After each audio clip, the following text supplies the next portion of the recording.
All right, good morning and happy Sabbath to everyone on this panel, as well as everyone who has tuned in either on YouTube or, for that matter, welcome to tune in on Zoom as well. This is Eastside SDA Fellowship's Sabbath School or Sabbath morning panel discussion.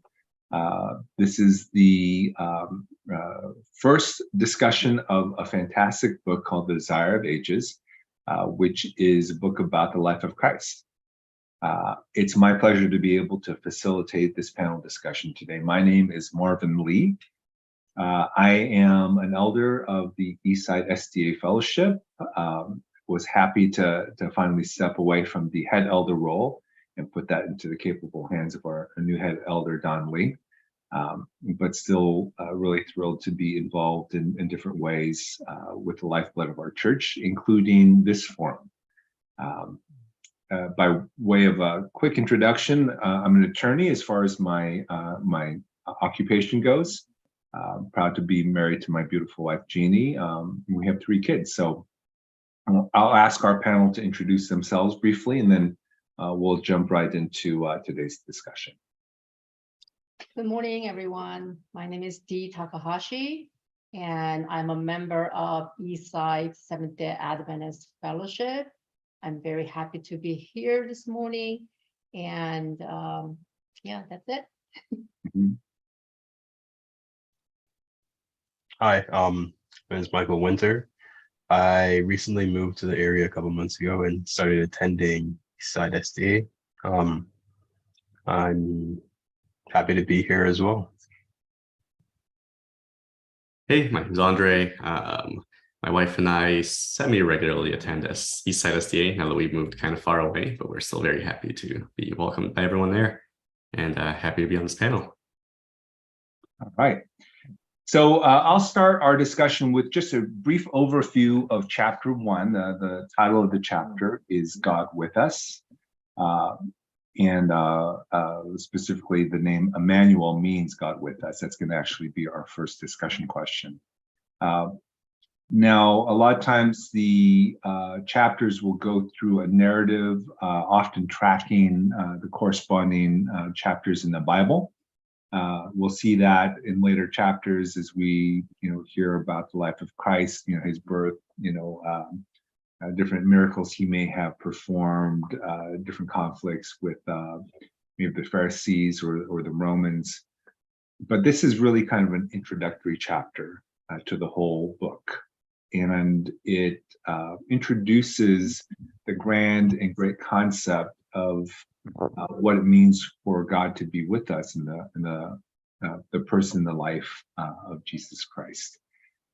And so we're going to be talking about some of those themes, what that really means, kind of getting our heads wrapped around these kind of concepts of godhood as well as eternity for our, very human, very finite minds. But God did give us the ability to appreciate some of the incredible power, majesty, and beauty of what He's done. So I will read the first question and then we will discuss. The question number 1 is this: what is the significance of the name Emmanuel, which means God with us, for this chapter? And what does that mean to you? Okay, I will start off. This is such for me, a beautiful biblical truth, God with us.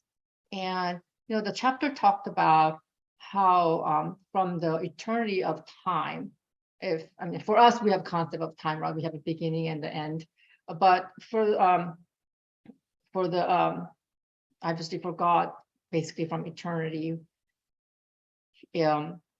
Jesus has always been the image of God.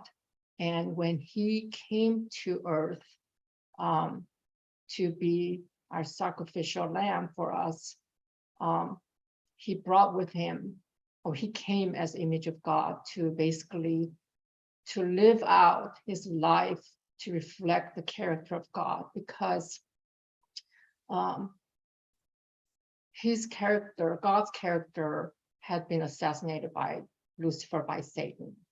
And and they were, basically Satan lied about who God truly is. And when Jesus came and lived and died for us here on earth, that everything that he did, everything that he said was a reflection, an image of God's true love for us. And in that way, the name Emmanuel, and the name Emmanuel was prophesied that he will be named such, and that God, from the beginning, for us, again, for timeline, for beginning of time and to the end of time, what Bible says, to the end of time, that he's always going to be with us. And not only that, when we are finally in heaven with God, he will continue to reside with us on the new earth and be our God as well. And even when we read the Old Testament, and we see that God has been with the Israelites in the different symbols or different ways.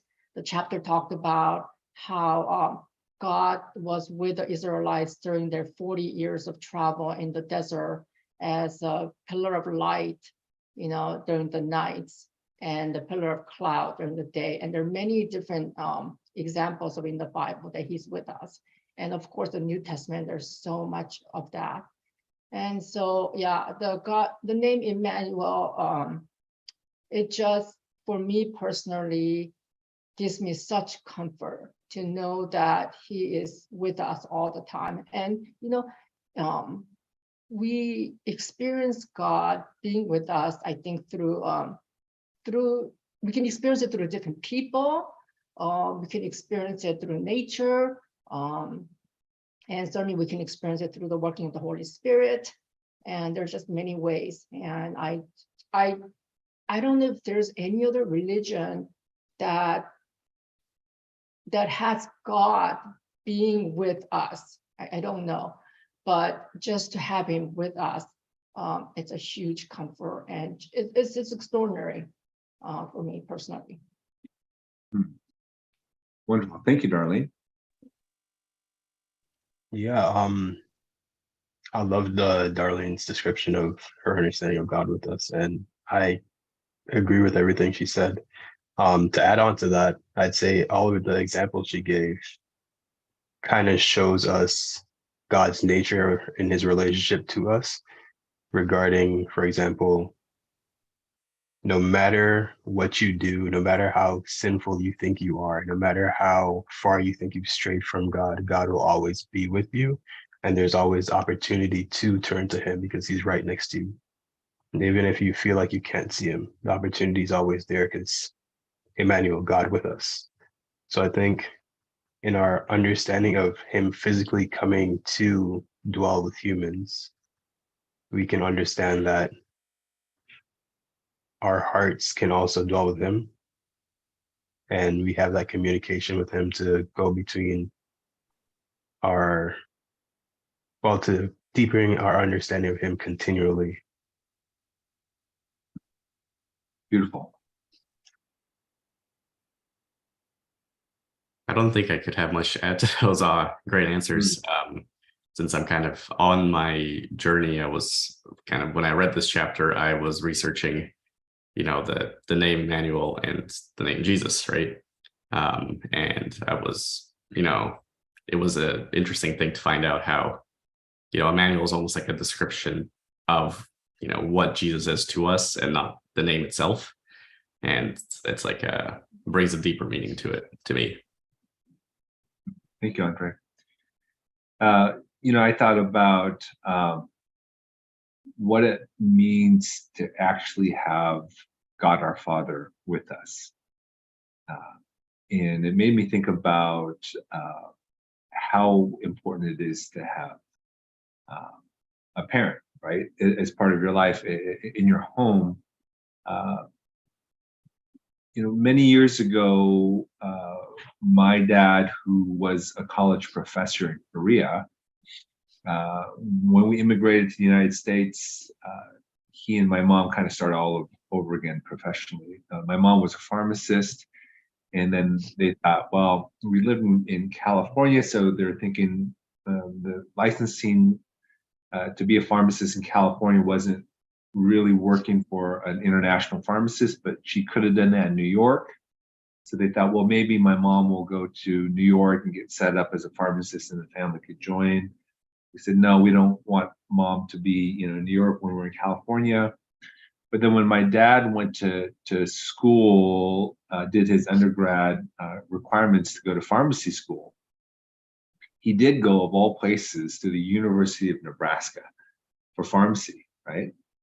And the thought was, okay, mom's working as a med tech in Southern California with the 4 kids. Dad will go to, pharmacy school and get done and then come back and we'll have a much better life, right? I think we did that for maybe about 6 months or a few months, and it just was no go. That's just not going to happen. So this family of 6 Korean immigrants went to Omaha, Nebraska, where there was like the only other Asian family was like an hour away. And we had this incredibly foreign experience, but we were intact, right? We had our father with us. I'm sure that I can't even completely understand the profound impact of that. But in some ways, I think about, humanity, right? By God dwelling with us, right? He profoundly impacted humanity in such a way that I don't think we can truly ever understand. So that was just a thought I had. We'll look at question number 2. The author describes Jesus as being the brightness of the Father's glory and the express image of his person. How does this idea of Jesus as the embodiment of God impact your understanding of who Jesus is and what he came to do? Okay. I like to think of it like this sometimes, where I think of Jesus as an ambassador or a translator between 2 different countries. For example, one country speaks Spanish and another country speaks German. And the premise is that Jesus is in the middle as basically interceding on both behalves. One person can't understand the other, and the other is trying to understand the other person. And because of God's glory, because of how good God is, it's hard for us as sinful beings to understand God. So Jesus came to dwell with us to correct that misapprehension or misrepresentation of God that we have based on the devil's lies and based on our own sinful nature and how we perceive God. So that's kind of the way I think about Jesus, basically showing us God's true nature through his coming and his beliefs and his actions on earth, and trying to create or help us change that idea of how we see God so that we can create a better relationship with God himself.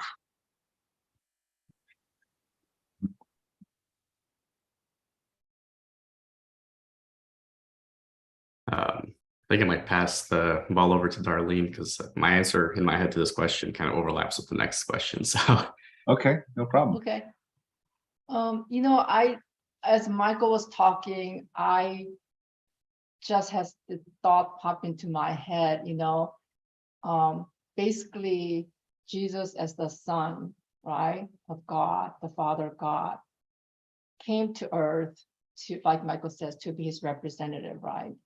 And I wonder if he felt the weight of that responsibility, like for us too, like the Korean Seventh-day Adventist community is quite small, and I think it's in the early days, like 40 some years ago when we first came to the United States, it was quite small, and literally no matter where you lived in the United States, if you said your parents' name, everyone knew your parents, therefore everyone knew you. It was like that for us.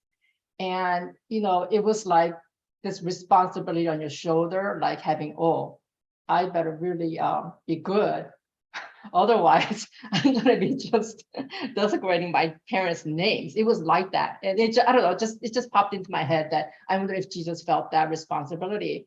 But Jesus, we all know that he completely has surrendered himself to Father God, and it was always referring to God as the source of everything, right? All of his power, all of his goodness, his kindness, everything that how he lived and what he said, it was always referring back to the Father God. So I think in that sense, because he was completely surrendered to God, that I'm venturing to say that he probably didn't have the weight of the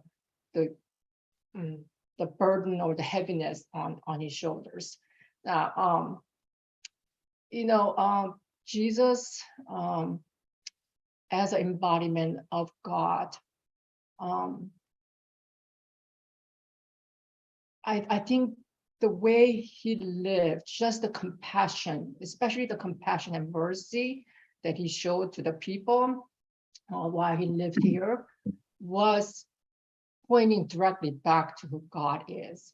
God sent his son Jesus, even before, I think the chapter talks about, or even other chapters talked about how even before God and Jesus created the earth, they had already made a plan of this salvation, because they knew that humanity will eventually fall.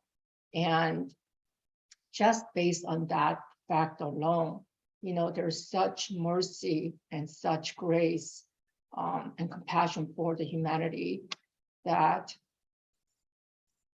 when Jesus came, that was the glory that he was living out, God's glory, God's goodness, really, his compassion, his kindness, mercy for us. And I think that because we have Jesus, we're able to understand God better. We're able to know God. I think if we didn't have Jesus, and it would be very difficult, I think, even for me personally, like it'd be some like concept of God, like who really is he? But have Jesus here, it made a huge difference. And I think that, again,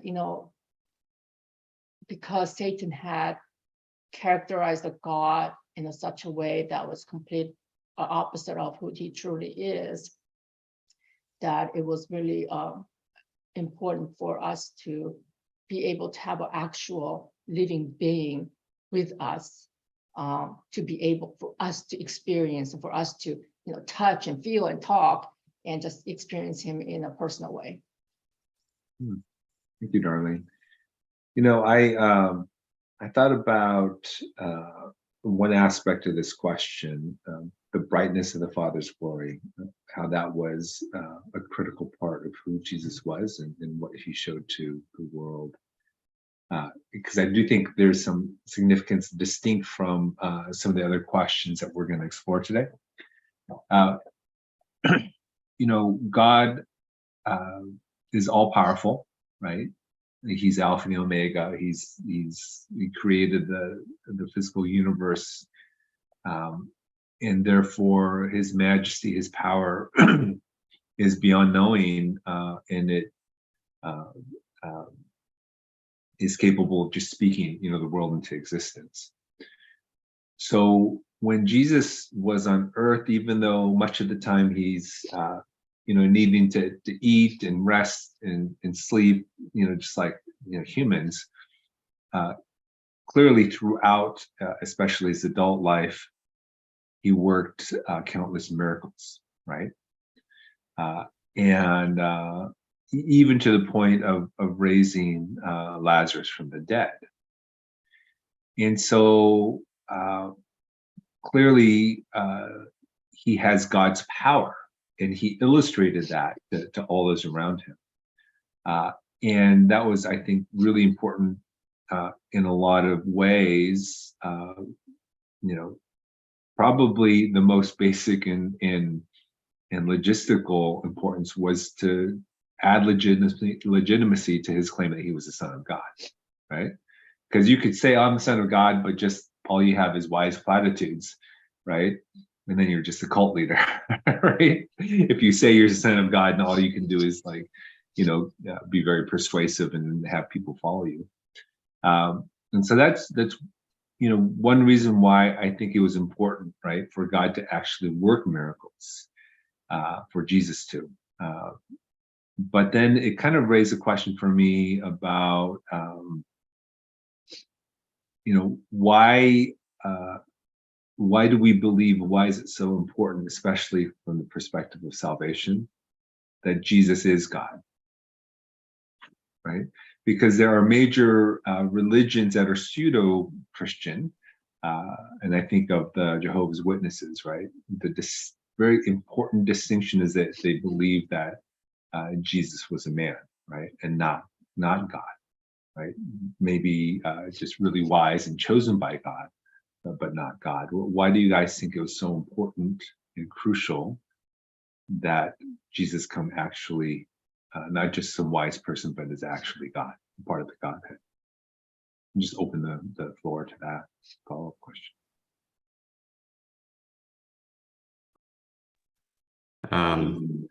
I mean, I feel like it kind of shows, what's the word I'm looking for?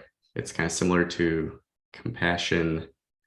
Like it shows a way that God can relate to humans in a deeper way than just, like you said, being a messenger, right? It's like experiencing the same thing as humans do, but still being God. Empathy. Yeah, that's the word. Yeah, completely. Yeah. In my mind. Yeah. I think I want to add to that question with something Darlene said earlier about how she didn't believe that, or she doesn't know whether or not Jesus felt pain or burden regarding his duty.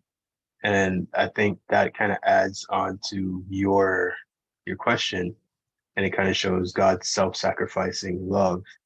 Because if the premise was that Jesus was human and God, he was human in his nature where he had to eat, sleep, and he had human feelings, and he felt for him to be able to relate to us, he had to be, in all intents and purposes, human.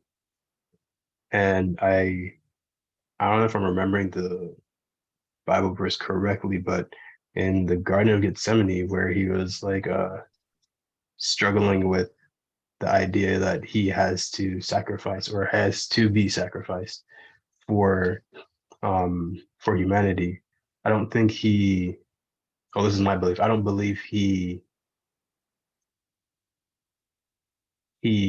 was going to go against God, but I believe he definitely, like the verse said, he asked God to take it away from him, even though he knew this is something he had to do. And it kind of shows God's brightness and God's love for us by his own self-sacrificing nature, by himself, and by his son and by Jesus himself, both self-sacrificing for the betterment of humanity to show their love for us. Yeah, the term that you use is self-sacrificing, right? So if Jesus is just human and God just, says, all right, this human should die on the cross for your sins, it's not really self-sacrificing, right? So it really had to be, and we can really dive deep into the theology of it, but if Jesus wasn't God, right, then I don't even know that from forensic legal or justice theological sense, the death on the cross wouldn't be sufficient, right? As well as certainly give an emptiness to the idea that that's the ultimate manifestation of self-sacrificing love. So thank you for that. Okay, let's move on to the third question. The first chapter of The Desire of Ages discusses the concept of God becoming human in order to reveal himself to us in a way we could understand. How, excuse me, how does this idea of incarnation challenge our understanding of God and our relationship with him?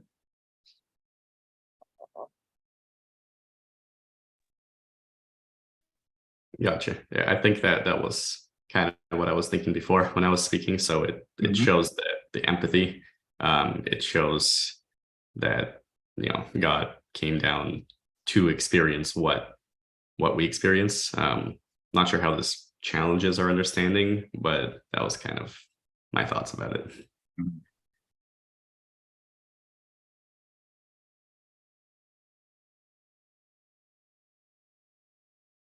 Darlene talked about, yes. go ahead. Yeah. Sorry. Oh, I'm sorry. Yeah.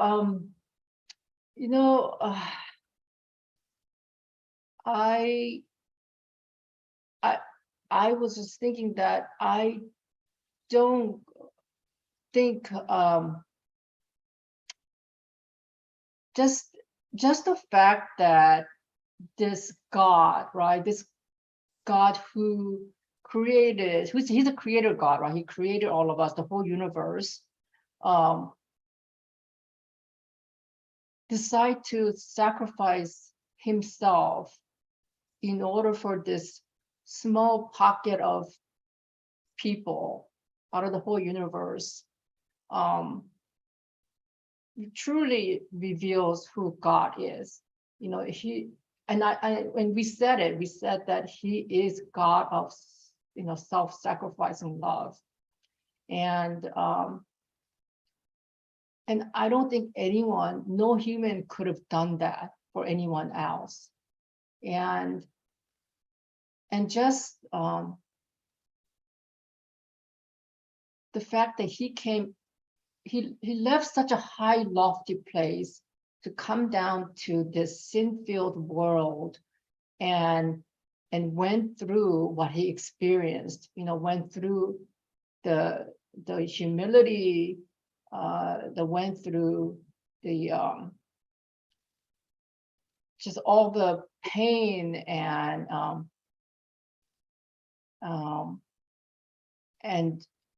death itself, and it's such a horrible death as well, and of course actual experiencing a complete separation from God itself, right? Because when he took on all of our sin from the past, present, future, I mean, it just killed him. He just, how do you possibly stand taking on the whole sin of the humanity? I mean, even for us as a person, just to think that, for our trying to carry our own sin, can be quite devastating and can be quite struggling, right? It could be quite struggle. But for him, for Jesus to be able to do that, for us, I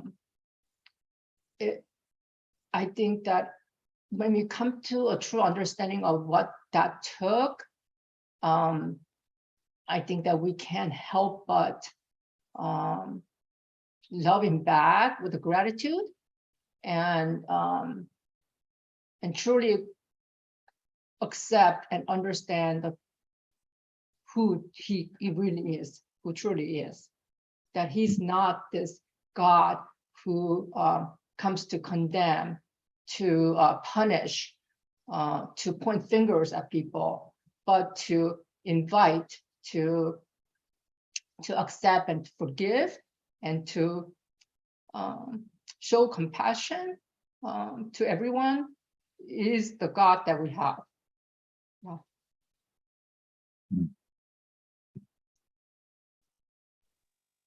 I think, like Andre earlier, I may have jumped into this question unknowingly. So, Fine. very briefly, I think the way it challenges us could be in, like Darlene was saying, challenging our understanding of who God is and trying to communicate that nature of God wanting to be with us to understand us. So I thought about a couple illustrations. I listened to a Stephen King book. It was really fascinating. It's called The Dome. They actually ended up making a TV series about it.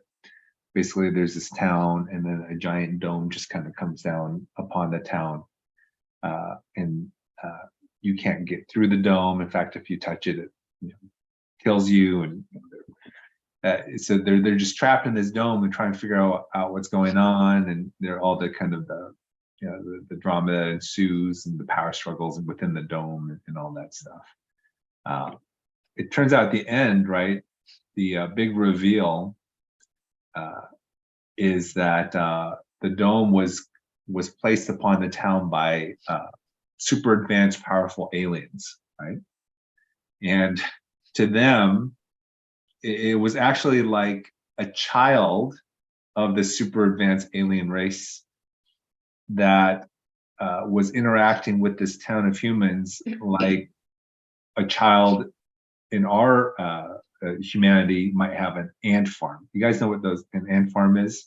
Those little plastic, little narrow containers. You put sand in there, and then ant eggs, and then they hatch, and then they create these tunnels and everything. So I thought about, well, in this kind of work of fiction, the idea of scale, right, was really kind of vividly brought into place, that this little child could be so powerful. So you can imagine what that alien child's parents were even more powerful, in that they're just interacting with the human race like a human might interact with ants, right? So I think in a way that's kind of a conundrum for God, right? For humans to really be able to even grasp who he is, his character, I think he had to come as a human, right? For us to really understand, his character. Another illustration I thought, and I'm not comparing myself at all to God, okay, but this is just an illustration, right? You guys, Darlene knows, but Andre and Mike, I don't know a young man named Kane Kim. He was our previous youth leader. Sam knows him. He worked very closely with him. So he was called away from East Side to become a youth pastor at a big church down in Loma Linda. He's this great guy. He's like 6'1", totally buff, really charismatic. All the ladies love him, and of course the youth too. So when we interviewed him for the position of youth leader, I was one of the elders, and I was leading out the interview process with Kane. And I take that. I took that task very, very seriously, right? Because if this young man was going to be in charge of our youth, there were some really important questions to have to vet with him, right? And so we had a panel. We were interviewing him. I still have this bald-shaved head, and I asked him the serious, tough questions that you should ask someone who's going to, apply for a youth leader position. And then, he passed with flying colors. We hired him, and he had a great ministry with our church. I didn't find out until later, like a year later, that he was scared of me for the whole first year that that he was the youth leader at our church. He was kind of scarred from that experience because everyone else was smiling and warm, but and asking him easy softball questions, but I was asking him all the tough questions, right? And apparently I wasn't smiling. He thought I looked really grim and intimidating. And then it wasn't until he came with the youth to our Bolivia mission trip, right, that we had a chance to interact together. We worked out together. We played basketball with the youth against the local Bolivian college students.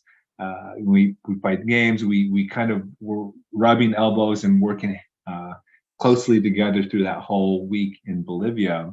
He taught us how to play cards, a game that we all still play. To me, it was just me being me, and nothing different. But later on, he told me that up until that week that we interacted, that we joked, that we had fun together, that he stopped being scared of me. Right? And it made me think that, if you're in a position of authority or, and you're getting the job done, right? The people that you're exerting authority over may be intimidated or may only see one facet or aspect of who you are, right? And right, that's who God has been for all of humanity before Jesus came, right? And people knew of his power and his majesty, the pillar of, fire, pillar of clouds, and his justice, right? But I don't think they could get around the fear of that authority, of that power, to understand, his heart, his love, his compassion, right? So I think that was such an important part of the salvation plan, for us to be able to trust him, right? And I had my own experience with God that way. For the first, 23 years of my life, I feared God. I only thought about the rules and what would happen if I didn't follow the 10 Commandments and if I broke the Sabbath. And that fear of his authority, of his power, actually drove me away from God and from church. But when I had my conversion experience, and I came to know who Jesus was, like, in large part through books like The Desire of Ages. Now, when I pray to God, right, it's not like you might see with other religions. There's just this kind of, prostrate, love it, prostrate, falling down on my face, chanting, I can have like a conversation with God because I trust him, because I conceive of him really as my father, right? And I don't think we could truly, completely come to know God, right, as we might interact with, conceive of, and relate to like our biological father, loving, father, self-sacrificially loving father, if it weren't for Jesus coming, right? And being the human, interacting with us and revealing him in a way that we could understand. So, sorry for that long narrative, but it just, this question did really grip me. Okay, we'll move on to number 4. The author writes that in Christ, divinity and humanity were combined. How does this union of divinity and humanity in Jesus shape our understanding of the nature of God and of humanity? We may have touched on a lot of these concepts, but let's see if we can springboard into to some deeper discussion. Darlene, you want to lead off? Yes. So the chapter talks about how Jesus had emptied himself. He emptied himself of all the glory and all the power, and he came as a human. He came as a baby, without any power, without any glory, was born in a manger, and he lived life of humble servant.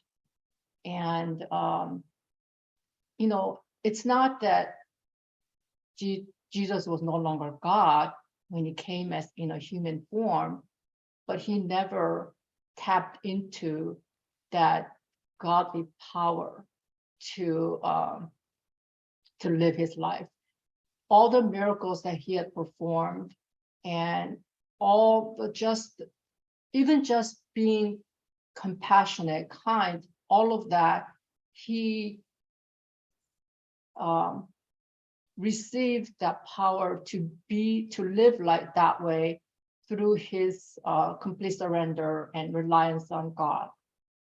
He was constantly referring to God. So he hid his divinity in the form of human, and he went through, he experienced everything that we as human experience ourselves. The Bible is very clear that he was tempted in every way that we are tempted ourselves. And had he not been, had not lived his life that way, Satan could have accused Jesus of, hey, you can't possibly understand this, or you haven't experienced that, so you can't, speak about it, whatever it is. But Jesus, voluntarily, again, sacrificed himself and took on the humanity. And another thing which is, I think, even more astonishing, is that the chapter talks about how when Jesus died on the cross, right? And when he returned to heaven, he didn't shed that humanity. He didn't leave it behind here on earth. He took it with him. So this is where he has that divinity and humanity with him. And it says that it is for all eternity that he has this with him. And that by making that choice to be both human and God, he has in fact elevated us as sinners, to the Bible talks about to the right hand of him when we go to heaven, right? And that when the new earth is formed here, that we will be that God is with us, and that we'll be we'll be ruling is not the right word, but that we'll be with him the whole entire time. And and the fact that God is also human, that he has that humanity in him, it can reassure you that he's going to know exactly how we feel, what we experience, and that we can go to him fully being assured that he himself went through it, that he's going to understand us, that he's going to accept us, and he's going to be compassionate toward us. Right, brilliant. Our pastor's made a visual appearance. I'm hoping that means he's got something to add to our conversation. Yeah, thanks. I wanted to chime in. I found this question interesting, not because I crafted it, just because it just got me thinking about a bunch of things. Darlene knows this because we were in a book club together, and I recently mentioned this in one of our episodes that will be available on Monday. You can just jump onto our website for the book Gentle and Lonely. It's the final episode. Anyway, like I think about other religions and other belief systems that talk about the notion of a higher power that is trying to interact with humanity, or even just prove their power. And it's normal for us to believe that God or a higher power for that needs to show themselves as bigger, stronger, larger, and just huge in comparison to minuscule me. I guess I find safety in that, because I don't think it's wrong. God is just enormous beyond comprehension. And I find safety in the kind of, the big brother kind of thing, that he's always going to be there. He's always going to support me. And that kind of notion is comforting. But the nature of God becoming a human being, and him existing both as a human and as God, shows that God is not just mega, but God is also micro as well.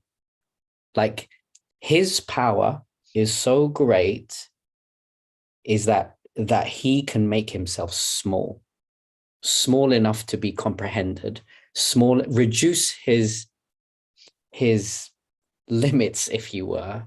Like, to me, that's mind-blowing, that he would just do this just so that he can be able to reach us. There's this, I'm sorry if you guys have heard this before, but I just think it's a repetitive illustration that works for me, at least.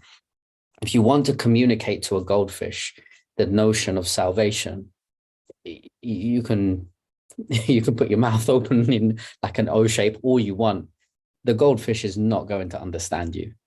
But if you have the ability to transform yourself into the limitations of a goldfish, you will be able to effectively communicate the plan of salvation in goldfish speech, language, thoughts, ideology. He smallifies himself. And I find that just so powerful, that we believe in a God who just works in a completely different way to, I think, all the other descriptions of gods that have been made in different religions and spaces and stuff like that. So to me, the notion of him reducing himself is such, ironically, a huge idea of God that I find very comforting. That's what I wanted to add. Wonderful. It makes me actually think about like nanotechnologies, right? Where you have to be so advanced technologically to create robots really that are so small that they can actually, interact on a cellular or a molecular level. Michael or Andre, any thoughts on question number 4? I don't think I can add much to to what was said. I feel like in this moment I'm learning and absorbing as much as everyone else. Those are very good points that Darlene and Pastor Sam made. Pretty much same. Now, I wanted to pick up on something that Darlene said, right? So and I love how Sam opened up the idea of you have to be incredibly powerful to smallify yourself. That's a great perspective I hadn't heard before. But to kind of think about what it reveals about God's character when you've got divinity and humanity combined. Darlene said that every time that Jesus exercised his divinity, it was to bless or to help others. Right? So to me, that says so much about the character of God. If any of us, right, had the power that Jesus had, then because of our sin, right, power corrupts. And if we had absolute power, it would corrupt absolutely, right? And in fact, so much of the conflict that Jesus had to deal with his disciples and with the Jewish people who came in mass in response to his miracles, right, was to deal with the fact that humans have such a self-serving drive, right? The disciples followed Jesus because they figured, oh, he's the one who's going to lead us out of the bondage, of Rome, right? When he fed the 5,000, he became really popular because people were thinking, oh, just think about this. He could just create, we don't need supply lines anymore for armies to fight Rome. He could just snap his fingers, we got all the fish and bread, the provisions, the water. Well, he could make swords, right, by snapping his fingers. But the entire time, he never exercised the miracle for his own good. Right? He always exercised the miracles to help those who were blind, the demonic possessed, to help others. And so I think that says so much, right, about who Jesus is and therefore who God is. And it helps us to think about how God uses his unlimited power within the great controversy, which is actually a good segue into the question number 5. The chapter ends with the statement that the earth was dark through misapprehension of God. What does this mean, and how does Jesus coming as Emmanuel bring light and hope to a world that is in darkness? Yeah, I think it kind of goes back to what we were talking about earlier when we started talking, that because of our skewed understanding of God, we are basically cutting ourselves off from our full view of God. So that darkness that surrounds us, in order for God to, for example, the name Emmanuel, for instance, in order for God to be with us, we have to realize that he is there, and Jesus was the person to help open our minds to that. So it kind of that light into the darkness, showing us, oh, God is right next to us. We're not just blindly walking through this world without having someone to look up to, someone to, as you said earlier, big brother us and show us that you are cared for, you are loved. I have a plan for you, and all the amazing grace that God shows us. It kind of helps us. Well, Jesus coming helps us to see that basically God is love and God is here for us, and we're not just we're not just walking through this world blindly. Thank you. Yeah, similar vibe with that question. I mean, it's easy even now to have a misunderstanding or misapprehension of God. So it's kind of like Jesus is coming as God himself is like God reaching out, saying, hey, I'm here, and you can follow that and see where it leads, or you can continue to misunderstand in different ways. So it's kind of like showing the choice to me, I guess. Yeah. If I could, Oh, Michael. Yeah, please. Do you want to say something? oh yeah, I wanted to just add to something Andre said. Like you said, it's still very easy to misunderstand Jesus, and I think because of our sinful nature, that's what causes us to think, oh, Jesus wouldn't do this, or God wouldn't do this, or God is doing this to me, or some other type of misunderstanding of God. Mhm. And I think that's where Jesus comes in to really show us to continue to grow our relationship with God, so we can not fully understand, so we can grow closer to understanding what God's true nature is. Yeah. I think, this darkness that has settled over the humanity, I think it's real. It started with when the sin first came in, right? And it's real, it's been there, it's still, like you guys mentioned just now, it's still here with us. And Satan has done such a good job. He's done a really good job of portraying God as God of wrath, God who's angry, God who is out to get you, God who's out to punish you. And when we look at all of our religion from the beginning of time, and it was all about how do we appease this angry God, right? How do we please this God? That was the focus from our human perspective to free ourselves from this punishment that will be coming. And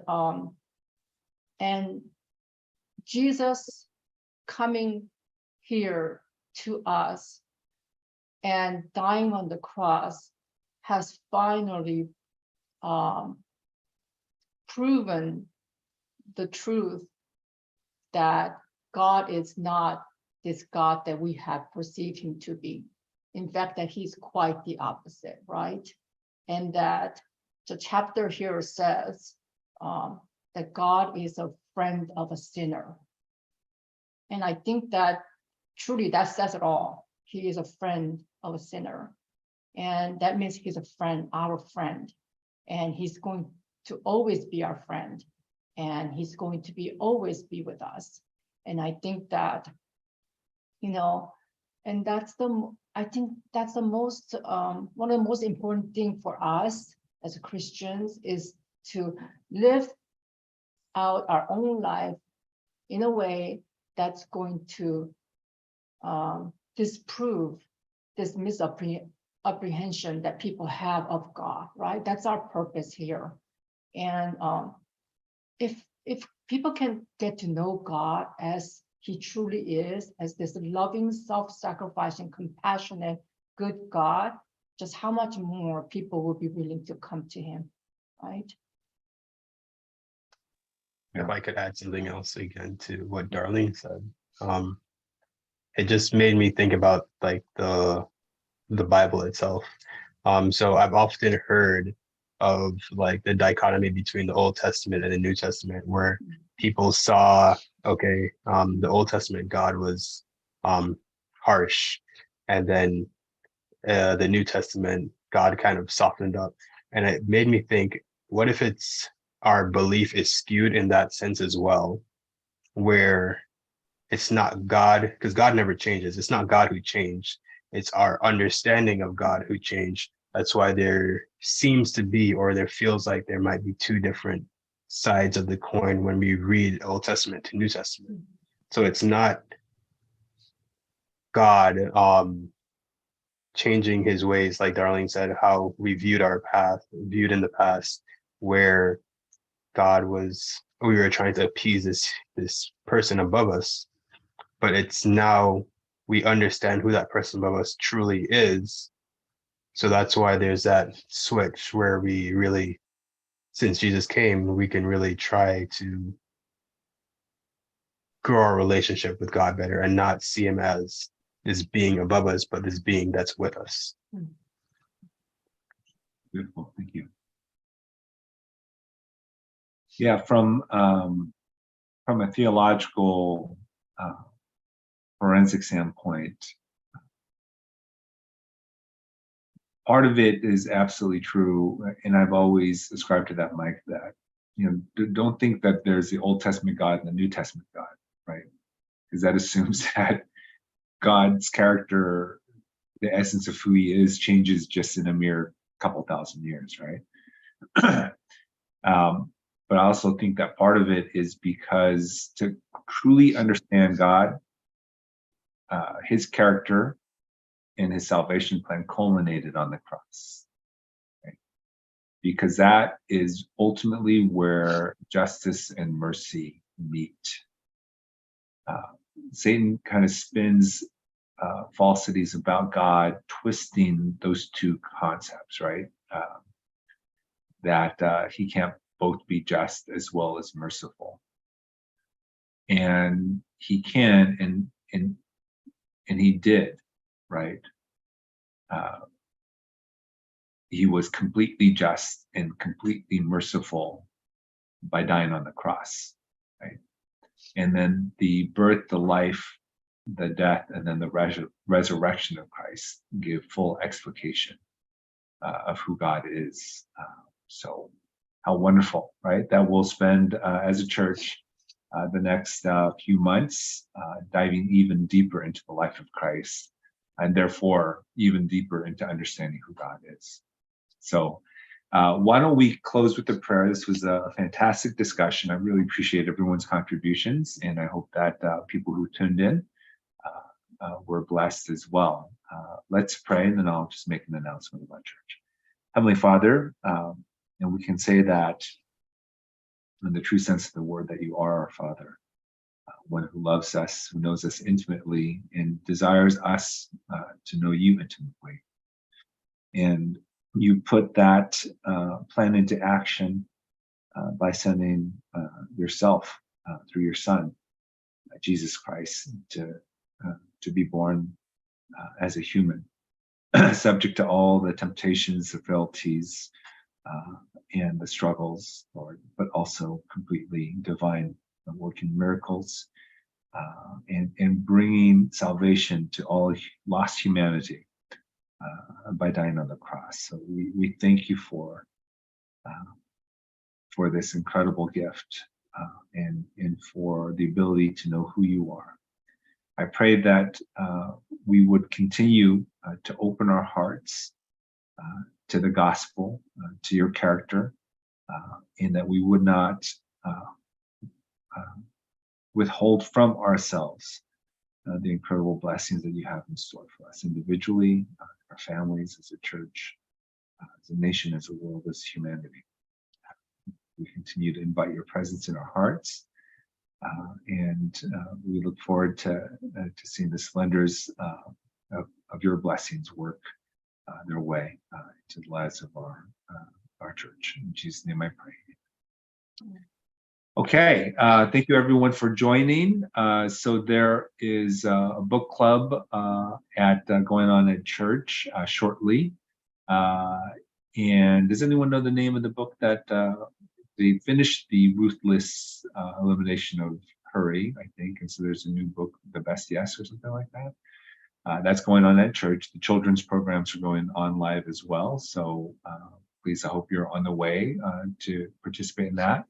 And then we will be worshiping together at 11:15 in our main service. So please meet in person if you can. And we'll still be live streaming that as well if people are out of town. All right.